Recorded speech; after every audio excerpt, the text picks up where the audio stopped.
Hello everyone, I know it's been a while since the first episode, but better late than never. For today I thought I'd talk about Power Rangers Dinofury and what I think of it so far since it aired its final episode on Nickelodeon, and it's a run on the network. It aired 8 episodes and is now officially a Netflix original series with adding 3 more episodes. The main reason why I put off this video is to see where it goes, mainly to see if the main story progresses, but it was mainly filler but good character development episodes. Beast Morphers, the previous season, was a damn near perfect masterpiece, and it seems they are not slowing down with Dinofury, with not one but 2 African American main characters, the Red and Gold Rangers, whenever he debuts. We also have our first ever female Green Ranger. Hasbro is doing great things so far, but I want to get into the heroes, villains, story so far, and the lore. First, let's talk about the Rangers. We will start from the least developed to the most developed. Ollie, the Blue Ranger, gives Amelia, the Pink Ranger, a hard time for her belief in the paranormal and superstition. He's strict on wanting to prove anything through science and facts. My thing is, you are a Power Ranger.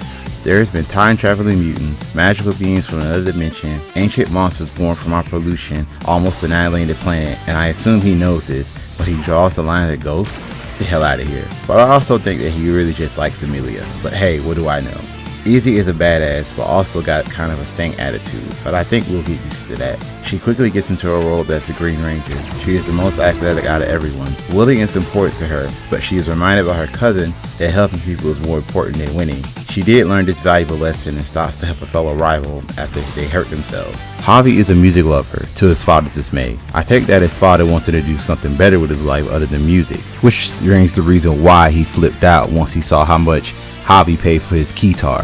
Robbie's mom from Beast Morphers had the same attitude towards art, but she later came around, and it could be the case with Javi's dad. I believe he would be the best fighter of the bunch given what we see in his initial episode. His character developed more when he has trouble opening up to people, but he's now part of a team, so he's gonna have to compromise with his fellow Rangers. Zayto is a fish out of water, being from a distant planet, being the last surviving knight from the first Sports attack, and being in suspended animation for 65 million years, so there's a lot that he missed and needs to catch up on. He assumed his role as a firm and patient leader. He also has the power to read minds. This is also good on the writer's part. More on that later. He fully trusts and accepts his new team of Rangers to lead and save the world. I would assume that he will want to go home or at least make contact. We see that in a few episodes focused on him. The latest will be in episode 10 when he is tricked by one of Void Knight's robotic generals masquerading as one of his people from Rafkon to get the Rangers captured Sporix. We are introduced to Amelia in the first episode with her job at Buzz Blast.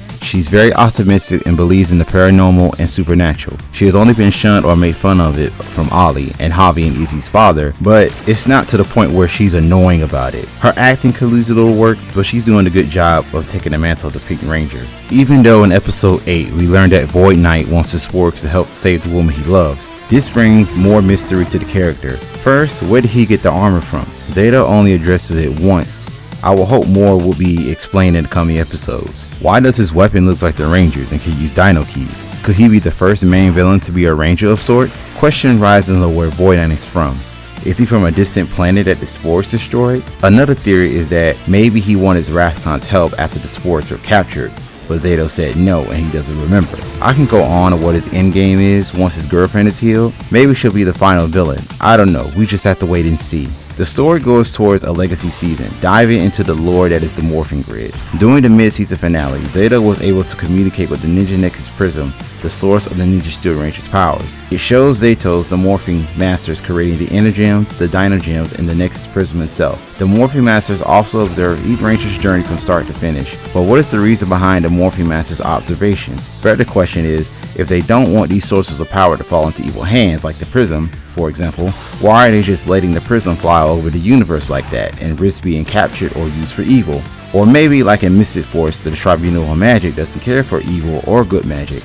Magic just needs to exist. So it could be the same for the Morphing Grid. This is just all speculation on my part and must be taken with a grain of salt. There are things that I've guessed of what happened in the history of the show, or at least was in the right direction, where the writers wanted to go, but it was completely scrapped. But I like Dinofury so far. I'm excited to see where it's going to go. Many questions need to be answered by season 1 ends or a series as a whole, but hopefully things will heat up when it returns or releases later episodes on Netflix. As is now, it has been moved to Netflix as I stated earlier. But what do you guys think of Dinofury so far? Does it have the potential to be another legacy season, a decent season like Dino Charge, or a lackluster season like Megaforce? We all been fooled before. Only time will tell.